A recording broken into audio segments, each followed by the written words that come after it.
what's happening, everybody? It's Ike from Flipside Music, and I am here with Dylan, who's also from Flipside Music, and welcome to What the F.A.Q. Season 2, number 31, I think. 31. I think. So if you've been counting along, kids, we're definitely have missed a few, and so we have no idea. How many are we going to have in a season? Should we have 52? Well, we used to have 52. This might be like extended. This might be like 2 years before we get through season 2. Yeah. Maybe we should just do it yearly. So I guess we'll just reset it. Yeah, we'll reset it season 3 for 2021. Yeah, okay. So that's what we're going to do. Season 3 will start at the end of the year. That way it has no association with 2020. Yeah, not like they gave a shit in the first place, but we're just, we're working out our business. For our own, stream, So we know. Our own work stream. Yes. Our video stream.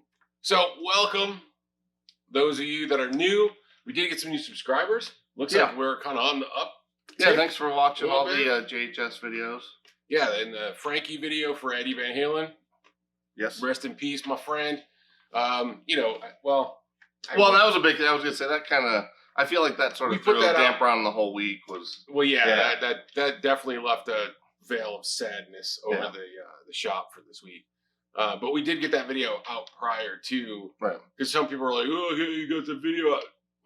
It was out a month before and who knew? Yeah, So anyway, for those of you guys that are new, question and answer show. You ask us this question, we give you an answer. Usually, it's pretty good. Sometimes we go off on tangents, and sometimes it's subpar too. Yeah, sometimes it's a shit answer, and sometimes we, deviate from whatever the initial thing was. So. That being said, we'll run through this, and we will. That's what we're gonna do. Yeah, it's still early. We're still drinking coffee. Yeah, and we're in shell shock from what just happened, sort of. Yeah, not real shell shock, but right. Yeah, it's just trying to reset from video mode is tough. Right. Yeah. After some aggravation, but here we are, and let's do our thing. Yeah. All right, you start. First question. Roddy's Jam Cave. He says his amps will run either, but he wants to know what the advantage or disadvantage is between 8 and 16 ohm speaker cabinets. Honestly, not a huge difference. The real key is just getting a matched impedance. That's the real idea. I've heard, and I can't say I have firsthand experience with this. Well, maybe a little bit. But I do feel like the lower ohmage you do go, provided your amp can handle it, the better transfer of low end you get. Feels like, but I've also had other people kind of tell me the opposite.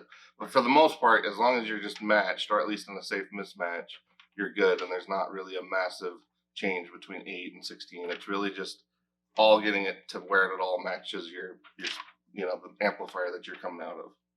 So, yeah, that one's pretty straightforward, I think. Yeah, and that's why I was like, this is your territory. Amps and cabinets and all that stuff is your like I said, I feel like when I have tried stuff at a lower, I feel like I've also done the same. It really depends on the amp, because some amps do seem to be a little happier around that 8, the 4 ohm, 8 ohm range. And then I've had others that are exact, the 8 ohms isn't exact. Sometimes it's a little bit more, and sometimes it's a little less. A lot of 8 ohm speakers read at 7 ohms or even you're in the neighborhood. Right. Really, it's just a matter of getting that impedance. Right. Trying to get that matched, and then that way you're getting the best transfer of the signal with a matched impedance, which is really just the resistance of the signal going from the head into the speaker. So. Right. Well, cool. All right. Next question comes from Cullen James. Cullen asks, I've been religiously watching the 2 minutes to late night quarantine covers. Okay.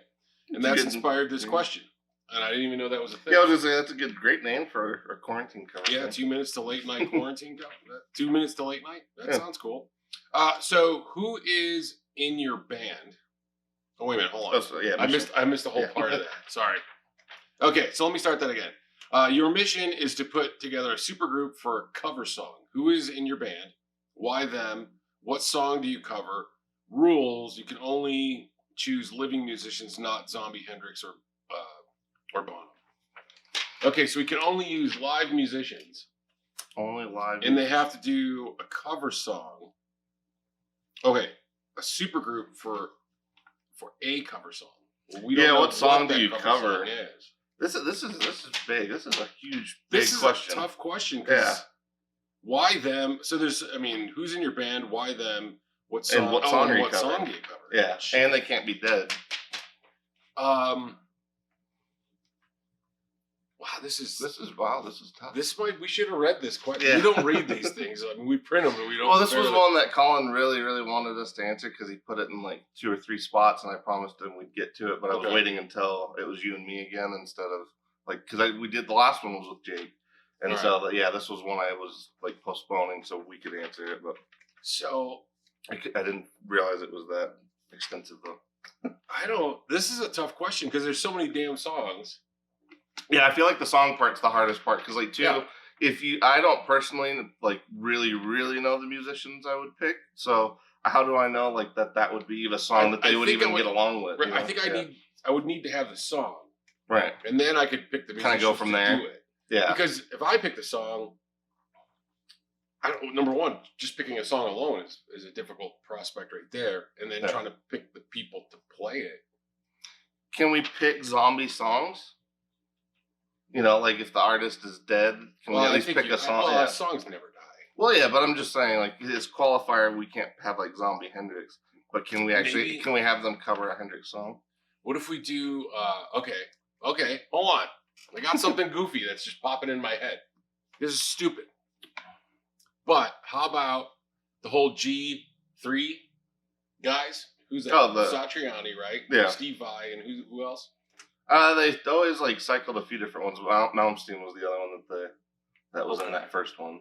See, I would have picked a different guy, but it was Satriani, Vai, and Mount. Yeah, he just left us, so I would have picked Satriani and Steve Vai and like Eddie, but we can't pick Eddie, so I'll have to pick somebody else. How about like Mark Lettieri from Snarky Puppy? Oh, okay. That's not his real name. I can't remember how to say his real name. Mark Lettieri or something like that from Snarky Puppy. So I'm going to pick something weird because it just popped into my head for some reason. But how about we take those 3 guitar players. Mm-hmm. We get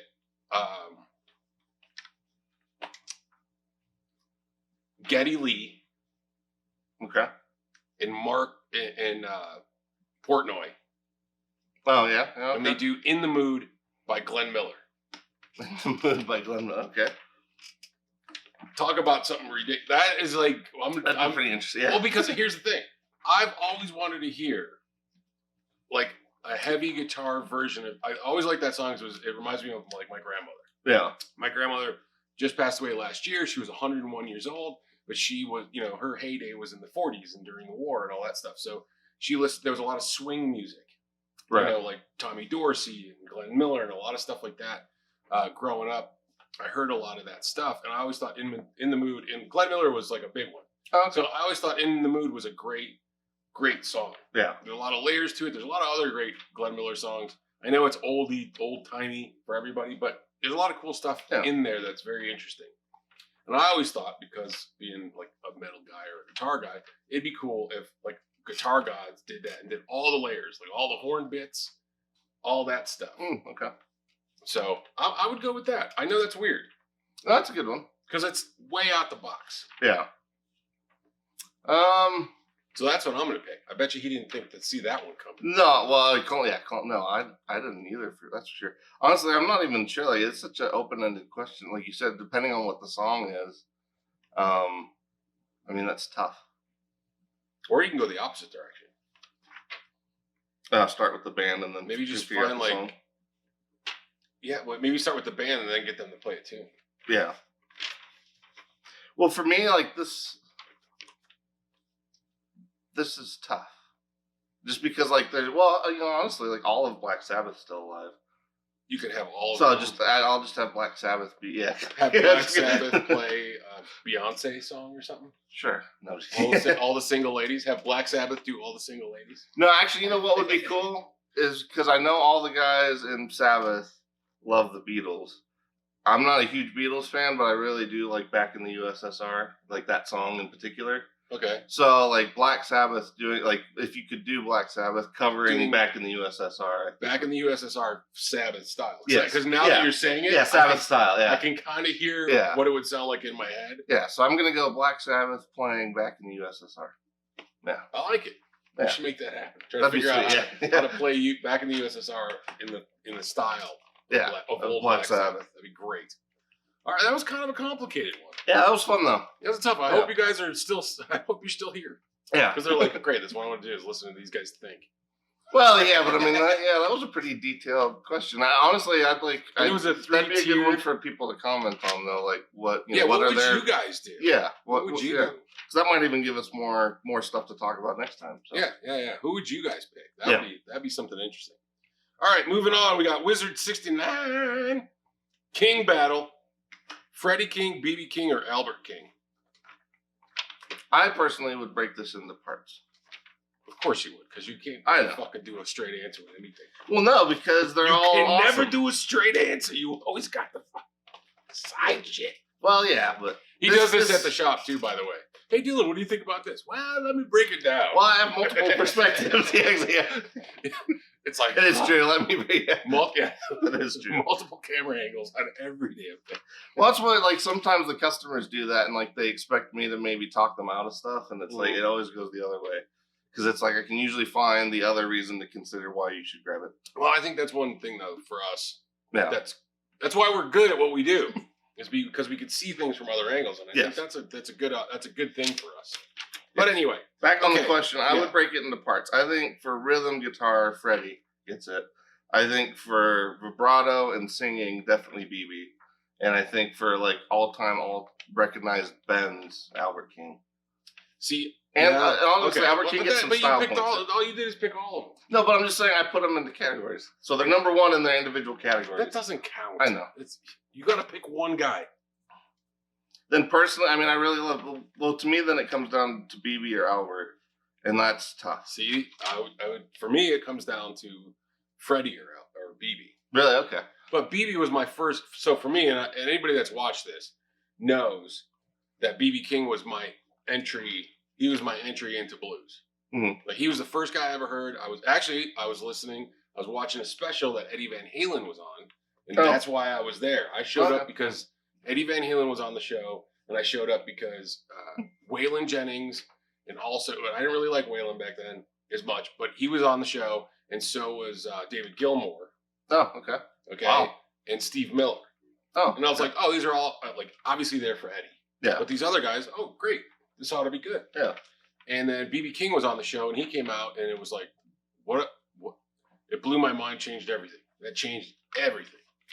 Well, yeah, I mean, like, to me, BB is one of the, like, Brian Setzer was on that, too. Oh, was it? Yeah. Wow, that's a hell of a hell of a group. Well, that's why I was watching it. And like I said, I was there for Eddie, but all of a sudden, BB comes out, and I'm like, holy shit. So he was my entry into blues.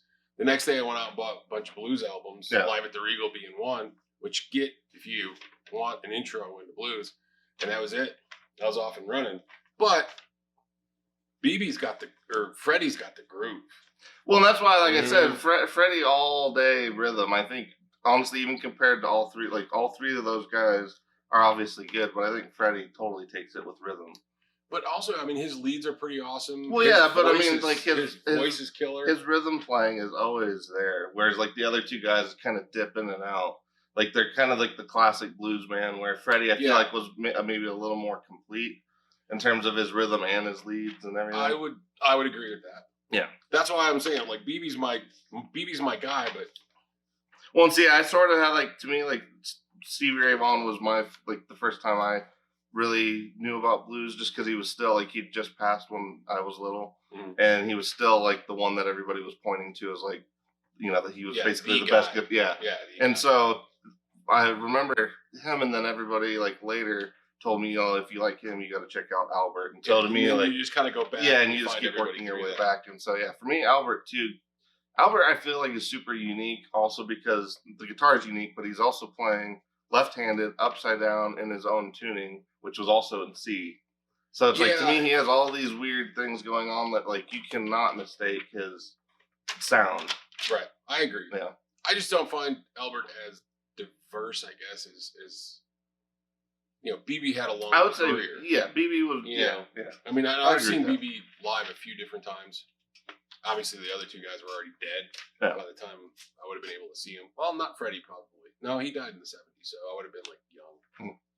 But yeah, I would probably, if I had to put it in order, put it that way, I would put BB first, then Freddie, like almost like right there. Yeah. And then Albert after. That's I guess for me, I'd probably do BB, and then Freddie and Albert can just kind of hang up together on the second part of the podium. But Freddie's killer, though. Could you imagine if all three of them would play together? I'm sure there's probably something somewhere. All those dudes used to play. Yeah, they played the same circuit, so it seems like there would be at some point. You put Albert Collins in that shit too, man? Oh, man, he was fire, too. I'd love to listen to Albert Collins. All right, we're just rambling. Okay, last question is, you want to read that? Yeah, this one's from Tar Helium. One pedal made today, or pedals made today, that is most like Jimi Hendrix's tone. That one's tough, because, like, I feel like his... It's a combo. Well, yeah, I was going to say, a big part of his tone is, like, the fuzz interacting with the amp being dying. Like, so to me, it's like the amp is a huge part of that. And the Univibe. Right. Well, it's an amalgam, yeah. I guess, I mean, I would say probably the Unicorn, like a pedal today. Yeah. That is most like Jimi Hendrix's tone would probably put me into the Unicorn for that Univibe kind of thing. Because it's the most recognizable tone, I kind of feel. So, pick that up. Hey, what are you doing over there? We're going to pick that up on the... What are you doing over there, guy? Making noise during our shit. He's like, oh, sorry. Well, we're going to be done. Yeah, we're close. He's like, man, I'm just trying to do some work. Yeah, well, you do your job on your own time. All right. So I would say like a unicorn. I would say the Unicorn from JHS. I was going to say maybe we need to break it down to that. Like for Univibe tone, I'd say Unicorn. I would say that, and then... To me, the Ren and Cuff, like Fuzz Faces, if you're going to get a Fuzz Face, those two have been the closest. And it's interesting, too, because like at this point, I almost feel like I'm questioning if I even know what a fuzz face is because so many of them seem so different. Mm-hmm. But that one so far gets that sound, like the Hendrix sound, I feel like. Or gets really close. Then you got to put an octave thing in there, so... Yeah, that would be a little like tougher. Like Octavia would be in there, too. But I would say if you're trying to go with... Yeah, I mean... But yeah, fuzz face, Univibe, and the Marshall style. I would say the Ren and Cuff fuzz face. Yeah. And then I would say like the JHS Unicorn. Yeah. That's going to get you... almost there. Yeah. Or at least give you two parts of the equation and then find a Marshall and a wah. But that's what I would say. Yeah. To get you in that. But yeah, I don't know if there's an all-in-one pedal that... I mean, like the Monterey from Keeley is sort of trying to do that, where you have all three... Like, you have the Univibe and the Fuzz at least in one combo. But like, I think the other part of that that's a huge part of it is how that stuff was interacting with the amp. Especially with the way he played. And it wasn't true bypass. Holy shit. I know, yeah. That's still one of my favorite oldest memes about I don't know how he ever did it. Well, yeah, people are like, despite all of Jimi Hendrix's pedals not being true bypass, somehow the audience found a way to enjoy the show anyway. Found a way to persevere and get through it. Oh my God. But yeah, I would say it's definitely one part amp. The pedals are a little easier than the amp part of it. Yeah, I would agree. I would say, I mean, if you're going to go for the amp part, you got to find a Marshall-y kind of thing. Yeah. Well, and Fuzz Face is like into a Marshall. It's a different... It's not like a Big Muff kind of fuzz. It's a totally different vibe. Yeah. It's almost like halfway between overdrive and fuzz when you're doing it into a Marshall in particular. Yeah. Anyway, I think that's it. I think that's all. Yeah, that's all we got for today. Yep. Please ask some questions. Press subscribe if you're new here. Hit the like button and the little bell thing and let you know that we're going and have another one of these out. We also have demos coming out, and then we also do a live stream once a month. We've been trying to do it from the last Saturday of the month, but we're sort of also reconsidering if you guys have suggestions for a day. Because we seem like Saturdays when we started kind of doing some of this stuff, there wasn't as much going on, and now it seems like, now that we're in like half a dozen or more live streams from other guitar. Now that we're in like the 7th month of quarantine, people are starting to do stuff more on Saturdays. So yeah, and it's like, oh crap, nobody gives a shit we're saying when 3 other of their favorite guitar guys are doing their thing. So, well, yeah, especially when the 200,000-300,000 subscriber dudes are out there. So kind of takes a little bit of the oxygen out of the room. Yeah, the big whales don't leave a lot of room for the little fish. Right, we're still at least on Saturday we're afternoons. Out here swimming, we do our thing. But anyway, let us know if you want us to change up the time. We could certainly do that. Yeah, for the live stream. For the live stream. But then we'll make that consistent with the FAQs too. Yeah. So, all right. Well, that's it. That's all we got. We'll catch you guys on a Flipside.